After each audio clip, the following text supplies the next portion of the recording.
Yoshihiro Togashi es un hombre simple, hace buenos mangas, juega Dragon Quest y se encarga de dejar bien en claro que es de los mejores mangakas de la historia. Lo demostró siendo un joven mangaka en Level E, dejó en claro su madurez creativa en Yu Yu Hakusho y pulió cada detalle en Hunter x Hunter. Pero incluso el maestro comete errores de vez en cuando. No son tan habituales y es por eso que nos tomó tantos años darnos cuenta de esto. Si te gusta la idea, quédate junto a los canónicos en tu canal y descubramos el error narrativo del maestro del Dragon Quest.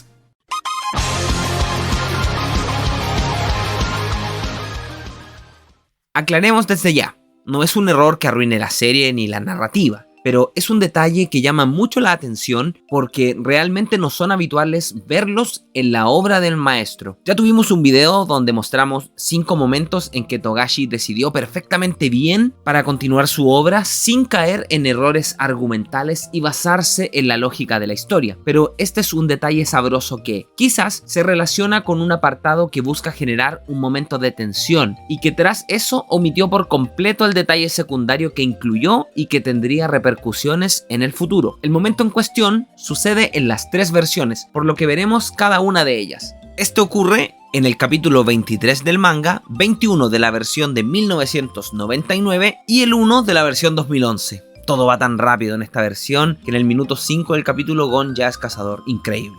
No, mentira. El capítulo en dicha versión es el 14. Los hechos transcurren de la siguiente forma. Tras vencer la Torre de los Engaños y luego de superar la prueba extra del tercer examen en la versión de 1999, Lippo, sobre el barco, les indica que lo hicieron muy bien y que la siguiente prueba consistirá en cazar y ser cazado, lo cual se relaciona con un número de aspirante y un número que deberán sacar de la caja, el que indicará a quién deben quitarle su placa, sea cual sea el método que utilicen. Luego de esto, los aspirantes se comienzan a mirar unos a otros, pues no saben quién los intentará cazar y la tensión sube drásticamente. En ese momento aparece Kara, personaje debutante en el manga en el capítulo anterior, que menciona que los 24 aspirantes que llegaron hasta esta fase, Hisoka, Gitarakuru, Hanzo, Gereta, Pokle, Gozu, Agon, Ponzu, Ryu, Zipper, Shishito, Kyu, Somi, Umori, Imori, Amori, Bodoro,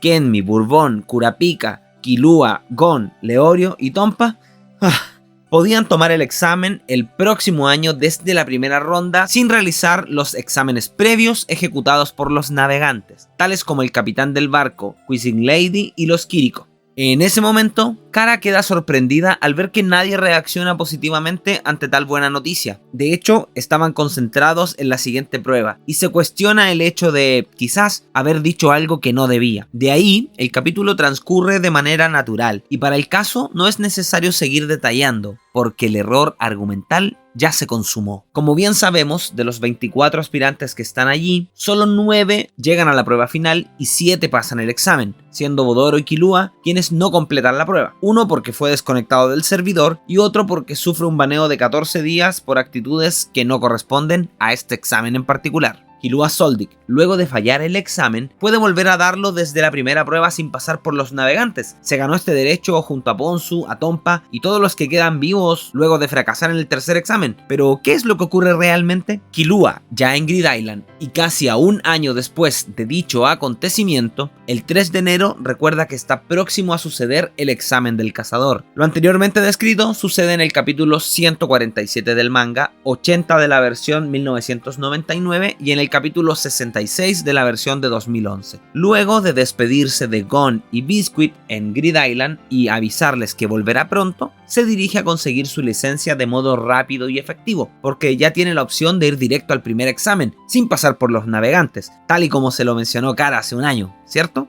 ¿Cierto?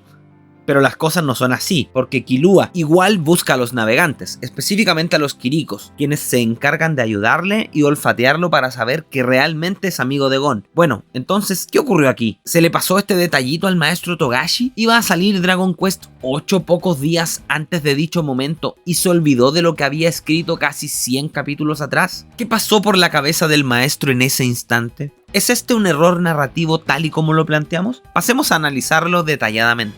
Para comenzar, es importante analizar las diferencias entre ambas versiones, principalmente en la parte del examen y quiénes están presentes en cada momento. Vamos a ver qué nos puede aportar cada una de ellas. En la versión del manga, Biscuit agrega que el examen comenzará el 7 de enero y que este duraría 2 semanas como mínimo. Killua interactúa directo con los Kiriko y estos lo dirigen al lugar del examen. En este lugar podemos ver a Tompa, los hermanos Amori, Kyu, Ponzu, Kenmi y Somi. Todos ellos pasaron el tercer examen el año anterior y vuelven a intentarlo una vez más. Además, vemos a Todo y a Cepile, quienes, suponemos, llegaron sin ese beneficio de estar exentos de navegantes. La historia continúa y es contada por Amori y por Cepile, quienes alaban a Killua y su talento que lo lleva a ser el único aprobado en el examen 288. En la versión de 1999 vemos que Killua conoce a los Kiriko, los cuales juegan el papel de navegantes, no olvidemos ese detalle, y se dirige al lugar del examen luego de seguir un montón de instrucciones. Ya en el lugar de la prueba, vemos a los mismos participantes que en el manga, a excepción de Cepile, quien no se observa por ningún lado. Punto aparte es la cara ruda del nuevo monito de Somi, pues en esta versión pierde a su primate en el examen anterior, cuando Kurapika lo libera y lo manda a vivir junto a un grupo de monitos en la isla Sebiru. Pero no perdamos el foco. ¿Qué pasa con la versión de 2011? En dicha versión, Killua también conoce a los Kiriko, los que se van volando, y realiza las pruebas para llegar al punto del examen. Ahí se observan algunos personajes tales como Ponzu, Tompa y el trío de hermanos. Además, en esta versión también aparece Cepile. Los hechos suceden igual, pero no hay Somi, ni el monito, ni ningún otro participante. Ahora que revisamos las tres versiones,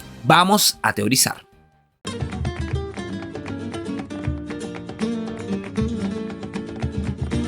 Aunque el error es mínimo, no es algo habitual en Togashi, ni mucho menos en su narrativa. Principalmente si consideramos que ya han existido momentos donde se menciona un apartado que luego se considera como un detalle clave, y además que tiene toda la lógica para este mundo. Como ejemplo de aquello tenemos la relevancia que tiene la licencia del cazador en el universo de la serie, porque nos mencionan en los primeros capítulos que vender la licencia nos permitiría vivir 7 vidas a puro lujo. Dicho apartado no lo podemos comprobar con certeza, pero nuestra mayor pista radica en que a Gon le prestaron 100 millones de yenis sin intereses, ni comisiones, ni nada, solo por empeñar su tarjeta. Cualquier persona que pida 100 millones de su moneda local a su ejecutivo se llevaría tremenda carcajada de su parte, a menos que lo hagas en Venezuela, porque equivale a menos de $10. Togashi justifica el valor que le entregó a la licencia en los primeros capítulos, y no contento con eso, justifica su uso hasta el capítulo final, es decir, hasta el momento de la versión de 2011 donde a Gon le permiten subir hasta la cima del árbol del mundo. Recordemos que era menor de 18 años, pero esta licencia le permite y lo autoriza solo por certificar que es un cazador. En todo este apartado, Togashi demuestra su talento, otorgándole valor a la licencia, lo que se relaciona con lo mencionado 339 capítulos anteriores en el manga. Otro momento donde podemos justificar que Togashi no pasa detalles del principio por alto en capítulos futuros es cuando Killua debe inscribirse en el piso 200, siempre y cuando pueda pasar la pared invisible, elemento que da nombre al capítulo 47 del manga, que crea Hisoka. Nos centramos en Killua porque al inicio del arco mencionó que ya estuvo en el Coliseo del Cielo y que llegó al piso 200 hace 4 años. Pero que no se inscribió, por lo que ahora es su obligación inscribirse, o perderá la posibilidad de enfrentar el desafío una vez más. Aquí volvemos a ver que Togashi genera con lo anteriormente descrito un apuro con los muchachos, por lo que tienen que solucionar el entuerto en menos de 4 horas. El no haber olvidado el detalle de desestimar la inscripción al piso 200 nos hubiese dejado sin avanzar en el arco. Con estos dos ejemplos queremos demostrar que Togashi no olvida detalles, pero que también es él quien nos estipula las reglas a cada movimiento que ejecutan los personajes, por lo que nuestra primera teoría apunta a que Killua omitió la información que entregó Kara en ese barco camino a la isla Sebiru,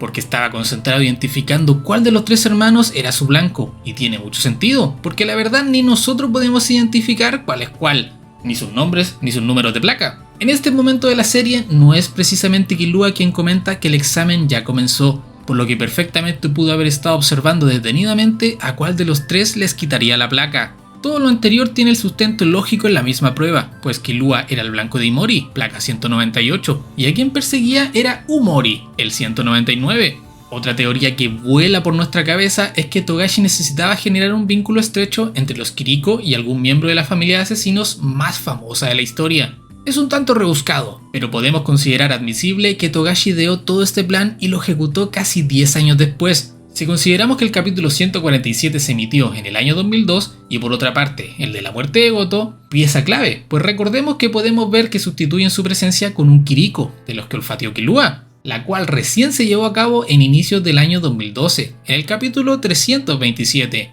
La verdad es que las cosas no tienen mucho sentido, pero busquemos puntos en común. Killua, hasta el momento, no sabe que Goto se fue al pozo por culpa de Hisoka. Desconoce totalmente que un Kiriko tomó el cuerpo del mayordomo y que además lo reemplazó para que este y Aluka no se enteren de aquello. Killua no tiene un olfato privilegiado, por lo tanto no identificaría al Kiriko como si fuera Gon a quien tratan de engañar. Es más, Gon, la primera vez que observó a los Kiriko, identifica inmediatamente que no es el mismo quien trata de acabar con él. Pero Killua no tiene esa habilidad e incluso menciona que solamente puede reconocer por el olor a los de su especie. Y por este mismo motivo reconoce a un Hisoka nervioso y con sed de sangre en el pantano Numele. Por todo aquello nos parece plausible que Togashi necesitó forzar una conexión entre ambas bestias, las mágicas y las asesinas, para así cubrir el lugar por el respeto a Gon y la cercanía que tienen con Killua. Bueno, si es que realmente podemos considerar la estadía de 4 días entre el albino y los Kiriko como algo relevante. Pues en ese breve momento generaron un vínculo que te lleva a olvidar a tu familia y darle felicidad a una persona que no sabes cuándo volverá a casa porque anda recorriendo el mundo con su hermano,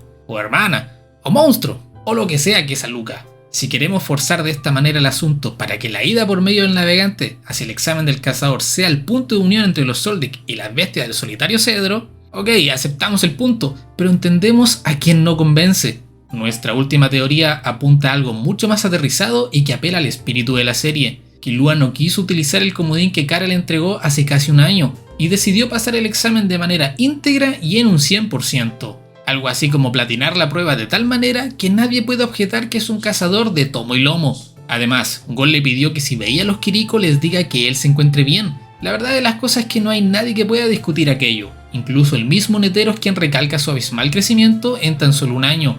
Y que por si fuera poco lo lleva a igualar la marca que obtuvo Game Freaks 21 años antes, cuando se transformó en la única persona que aprobó el examen. Killua superó la prueba desde el navegante hasta el final, dominando de punta a punta como si fuera el dueño del pabellón. Lo anteriormente expuesto tiene mucha lógica, pero realmente no fue Killua quien logró llegar solo al lugar del examen, incluso no tuvo que buscar a los navegantes, porque Gon fue quien le mencionó el lugar específico donde se encontraban.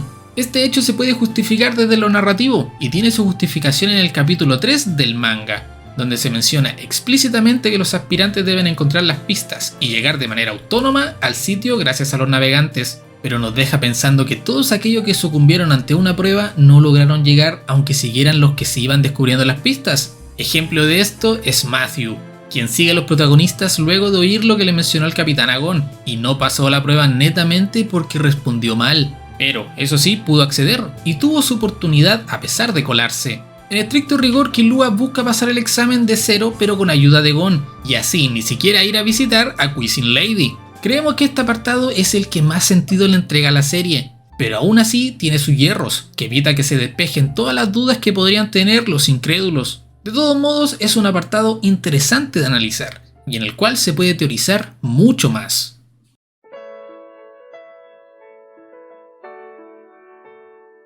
Como ya pudimos revisar, es un apartado que deja muchos huecos narrativos y argumentativos, pero que realmente no influye en la trama. Killua ni siquiera necesita la licencia para salir ileso de un asesinato, porque definitivamente ya no los comete, y si lo hiciera, su familia tiene la impunidad necesaria para no darle explicaciones a nadie. Nos parece importante que consiga de forma rápida la licencia, porque así puede volver a concentrarse en completar el juego y acabar con el bombardero, pero también debemos asumir que acercarse a los Kiriko nos permite dudar acerca de la narrativa que buscaba Togashi, aunque quizás podamos salir de este entuerto pensando en que el discurso de Kara dejaría plantada una semilla de algo que podría utilizar para el siguiente examen del cazador. Desde nuestra perspectiva y opinión, Togashi dejó eso al azar por varios arcos porque siempre tuvo en mente que alguno de los participantes no pasara el examen. No encontramos más lógica a dicho hueco argumental, porque de otro modo carecería de sentido. Si uno de los protagonistas fallaba, existía la posibilidad de no recorrer el camino largo una vez más y tomar el atajo directo a la primera prueba. Tal vez esta decisión siempre estuvo en su cabeza desde un inicio, porque Kurapika y Leorio